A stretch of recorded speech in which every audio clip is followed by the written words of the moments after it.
입원 수속을 했어요. 충분한 휴식비랑 치료를 좀 같이 병행하면서 건강을 좀 회복한 뒤에 활동을 할 계획입니다. 장재인 씨는 특유의 긍정적인 말투로 꼭 완쾌하겠다는 의지를 전했는데요. 무대 위에서 노래할 때가 가장 행복하다는 장재인 씨, 하루빨리 건강한 모습으로 만나길 바라겠습니다. 지난 18일 배우 이미숙 씨가 무고 및 명예훼손으로 피소가 됐습니다. 고소인은 작년 5월 이미숙 씨가 17세 연하의 남성과 부적절한 관계를 맺었다는 기사를 단독 보도한 기자인데요. 이미숙 씨는 이 기자를 상대로 허위 사실을 유포해 자신의 명예를 훼손했다며 10억 원의 손해배상 청구 소송을 제기했습니다. 엄마로서 명예를 회복하기 위해서 이 자리에 왔고요. 이미숙 씨는 1심에서 패소 판결을 받은 후 항소를 했지만 지난달 28일 항소를 취하한다는 뜻을 밝혔는데요. 법정 다툼을 끝내고 현재 연기에 전념하고 있는 이미숙 씨. 하지만 스캔들 보도 기자의 맞고소로 사건이 재점화될 가능성이 비춰지고 있습니다.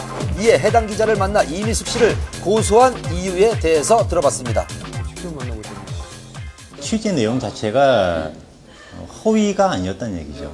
법정 안에서 나왔던 이야기를 바탕으로 제가 기사를 썼잖아요. 그걸 허위 사실로 공표를 하고 그 보도를 한 기자를 상대로 형사 처분을 받게 할 목적으로 고소를 했기 때문에 무고라고 생각을 하거든요.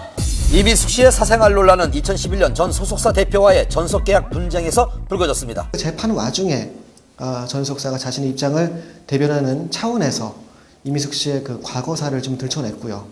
사실 재판 자체가 공개 재판이었기 때문에 재판에 참석했던 특정 언론사 기자가 해당 내역을 이제 언론에 공개를 했고요.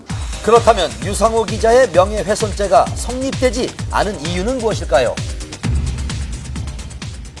본인들이 업무상 취재한 내용을 보도했던 것이기 때문에 정당 행위이고 어느 정도 그 업무상 행위라고 봐서 기자들이 승소할 수 있었던 것인데, 명예훼손으로 피소된 이미숙 씨 측의 입장을 들어봤습니다. 기사만 확인한 것뿐이지 아직 그걸 전혀 모르고 있어요. 아직 별다른 대응을 하고 있지 않은 이미숙 씨. 하지만 곧 피고소인 자격으로 경찰 조사가 불가피한 상황입니다.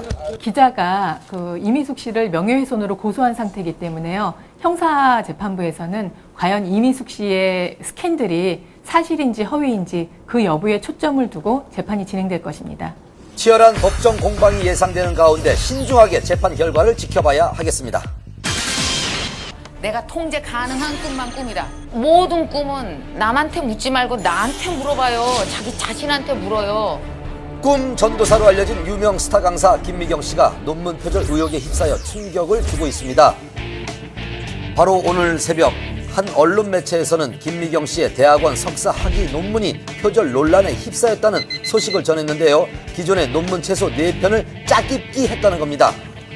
해당 보도에 따르면 지난 2007년 2월에 작성한 김미경 씨의 논문에는 단어도 바꾸지 않은 채 통째로 다른 논문의 문장과 문단을 가져오고 오래된 논문을 인용한 중간 단계의 논문을 그대로 쓰는 등 표절로 의심되는 부분이 있다고 지적을 했는데요. 사실 확인을 위해 김미경 씨 측에 연락을 취해봤습니다. 김미경 씨는 현재 나와 계시진 않으세요, 회사에? 네, 나오시진 않으셨어요. 죄송한데 저희가 그 부분에 대해서는 전달받은 내용이 없어서. 김미경 씨는 SNS를 통해 자신의 심경을 전했습니다. 그녀는 설문조사를 분석한 내용이 표절이라니 있을 수 없다고 밝혔는데요. 또 부주의했지만 의도한 건 아니라며 양심까지는 팔지 않았다고 호소를 했습니다. 해당 대학에서는 논문 표절의 진위를 파악하고 연구 진실성위원회를 열어 후속 조치를 논의하겠다는 입장입니다.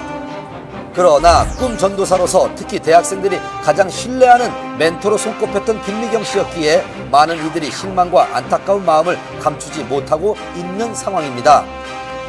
그동안 끊이지 않았던 사회 유명 인사의 논문 표절 논란, 과연 스타 강사 김미경 씨의 이번 의혹은 어떻게 마무리될지 결과는 지켜봐야 할 것 같습니다.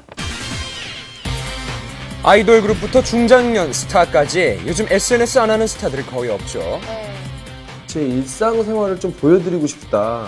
연예인들은 어떻게 사는지 그냥 모르잖아요. TV에서만 보여줄 수 있는 모습이 아니라 내가 이런 모습도 있다라면서 저를 또다시 보여줄 수 있는 스타의 또 다른 모습을 볼 수 있는 공간 SNS. 최근 박지선 씨는 자신의 SNS에 개그맨을 선택하게 된 동기라는 제목으로 노량진 임용고시 학원에서 공부를 하던 중 그곳에서는 자신이 행복하지 않다는 걸 깨닫고 개그맨의 길을 걷게 됐다.